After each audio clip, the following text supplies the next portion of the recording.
Hey everybody, it's Randy with Carchaeology, and I've got another little tiny project here on the Mercedes 320 that I'm going to share with you. And it's kind of a silly one, but follow along. So I've said it again and again on this project and every other car that I work on, the details really matter.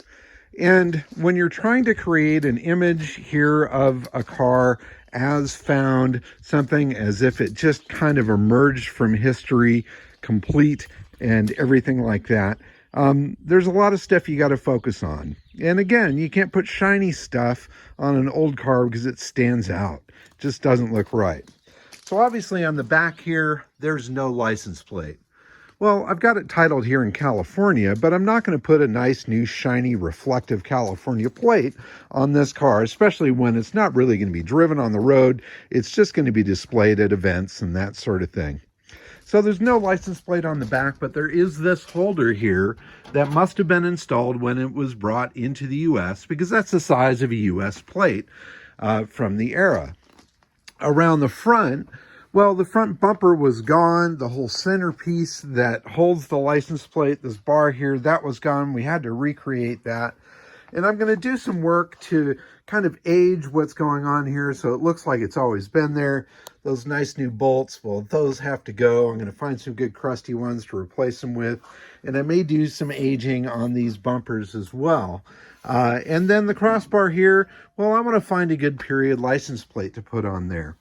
Now, ideally, what I'd like to find for the front is a license plate from Berlin in 1948 when the car first emerged from the Romich factory. I think that would just be awesome. But it's not easy to find those plates. That was a really weird time in history in Germany, and those things are really hard to find. I came across one that was on eBay. It wasn't from Berlin, but it was from Germany in 1948. I bid like crazy. I think it got up to about $300, and then the phone rang. I had to go somewhere. By the time I came back, the auction was done, and so I missed out on it. On the back here, well, since it came to the U.S. and there's some U.S. history, I think maybe I'll play around with that, and I've actually found a suitable plate for that over here. So the car, when it was bought by the previous owner, it came out of New Mexico. It was in Albuquerque, New Mexico in the 1950s, and I believe he bought it somewhere around 58, 59. So I found a New Mexico license plate from 1959, happens to be a great red. It's got fantastic age to it. It's going to match the car perfectly, and I want to mount this thing on the back there, and it'll look like it's always been there. So that's one thing I'm working on. And then for the front, well, let's walk back over here. I did manage to find a German plate from the era, but it's really rough. In fact, you can barely even read it. This is something that I found on eBay, Germany. It actually shipped to me from Russia. Once I realized that, I thought, for no way this thing's actually going to show up here, but it did show up.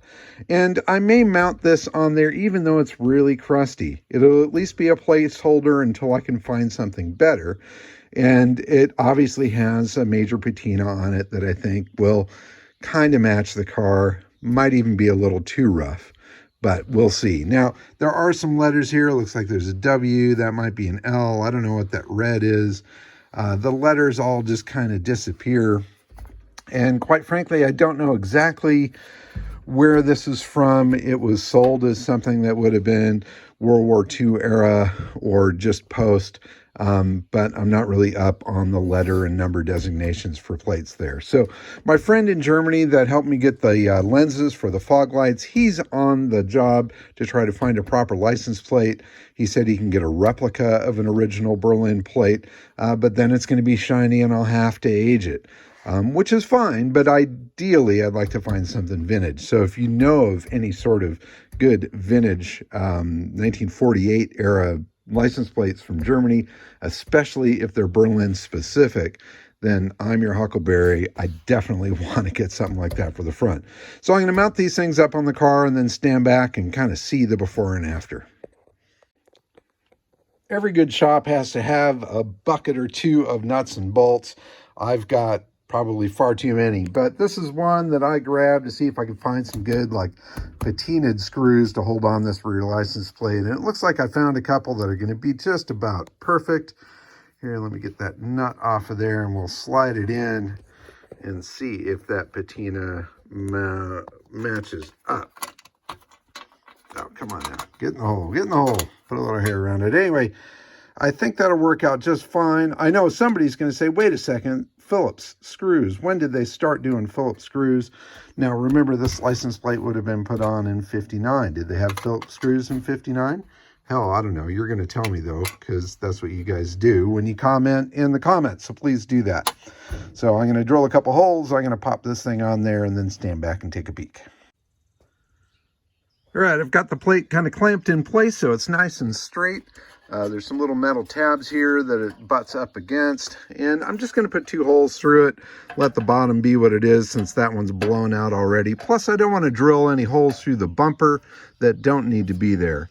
So the little license plate boopy, well, I can drill a couple holes in that, so we should be good.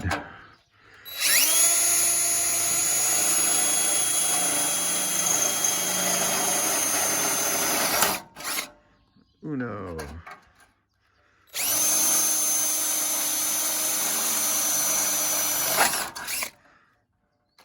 All right, and no, I didn't go through and hit the body back there. But now I've got my screws to put in, which I will do right now. And we'll get the nut on the back side there, but that license plate certainly matches up. Not only with the color of the car, which is kind of nice, but the overall patina across the bumper, across the license plate, that sort of thing, the whole car, it looks about right. And it helps tell the story of the car. Even though it's not the license plate from the car, I can describe, if somebody says New Mexico, I can tell them the story of that's where it came from. That's where it was found by the previous owner. Now, one of the things I really hope to find soon is how and when and who brought the car to New Mexico. So there were a lot of different things that happened in New Mexico at that time. Obviously, there were some military bases there. Post-war, there were a lot of German soldiers and the German brains that came over to the U.S., rocket scientists, so on and so forth. Was it possible that this was a car that was brought over with one of those folks? Might be. Of course, the other theory is that it was brought over by a U.S. serviceman, some general somewhere that found it in a barn in Berlin post-war or whatever and just plain took it, because that happened as well. Anyway, going on and on and on. License plate on it, much better. Looks complete. I dig it. Without a license plate, the car definitely doesn't look complete. Now, granted, there's no wheels on it at this point, but pay no attention to that. So now that seems to match. I think that'll work out just fine. The original Deutschland tag is still here on the bumper, though. This is something that would have been on the car when it was still in Germany back in the day. D for Deutschland, that was something that was very common on cars in the era back then, and they ended up doing that stuff into the 50s and 60s, and still, even today, I think you see some people using either a sticker with that D on it or something to that effect. But in any case, there you go. Back into the car now looks more complete. We'll go around to the front and mount up that rancid-looking front plate and step back and see how that looks. So digging around again through the junk pile, I found these screws here. Now, these are actually from a German car. They're from a VW, and these hold the door hinges to the door on an old Beetle or VW bus. I think these were actually left over from a VW bus. In any case, you pop that baby in place, and man, does that match or what? And I found another one for the other side. I might darken that just a little bit to see if it blends in, but I think overall that's going to be fairly convincing that that's original hardware. Now, what I'm bolting it to is nice and shiny, so we'll have to deal with that as well. Alrighty, I have measured, marked, and drilled some holes, and now I can screw this license plate up on the car and hold the camera in the right direction so you can see what the heck it is I'm doing. Now, I can't hold the plate and the camera and a wrench at the same time, so no, that ain't gonna work. All right, you all just have to hold on. Let's see, this one matched what was over here just fine. Boom. Where'd my other screw go? Here we go. And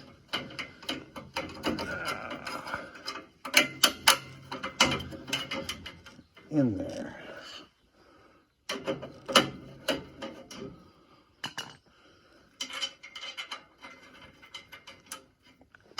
Started back. And this one started here. I have no idea if the camera's catching any of this. This is all an experiment. I am not a professional when it comes to this. Alrighty. Ta-da! License plate. Now, what can I do to age these guys? That's going to be a challenge. Obviously, they are fresh bare metal. This is not, nor is the rest of the car. Now, a chrome item, I don't mind shining that up, making it look shiny because chrome's pretty strong. I suppose I could polish these to make them look a little chrome, maybe. You do that a bit with steel, but then they'd look maybe too shiny, too straight, too normal. So I'm going to play around with some different paint finishes and that sort of thing on here.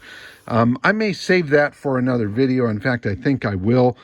Just wanted to do a quick one here on license plates. Obviously, the fog lights from the last video are looking good. This one, I'm not so happy with it. I really need to stretch this out and get it to fit a little bit better. But baby steps. Anyway, thanks everybody for watching. I know, silly one, license plates. But somebody out there, somebody's going to see this video and go, I've got a 1948 German license plate that would be perfect on the Mighty Benz. And if that guy is you, comment, let me know your price. I got to have it. Thanks for watching. Bye-bye.